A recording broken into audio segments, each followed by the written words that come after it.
Yo, what's going on, y'all?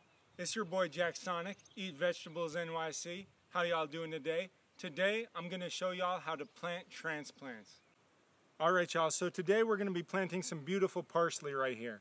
And it's really important that before you plant out a transplanted crop that you water it thoroughly, because transplants are very susceptible to transplant shock, so you wanna make sure the roots are nice and wet. When you're planting a transplanted crop, it's really important to make sure that you pull the plant out gently, because you don't want to separate the plant from its roots. You want to get the whole root ball so that it can grow really healthfully. And then, you just want to get your spacing right, and then just make a little hole for it. Tuck it into the ground and just apply a little pressure around. Make sure that's nice and snug in the ground. Pull the drip tape up so it can water the roots. And there you go. You got a happy parsley plant.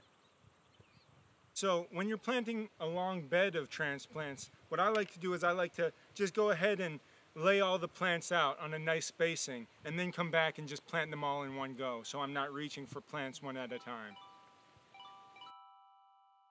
All right, y'all, we got the parsley in the ground. It's gonna be parsley paradise soon. Now y'all know how to plant transplants? Eat vegetables.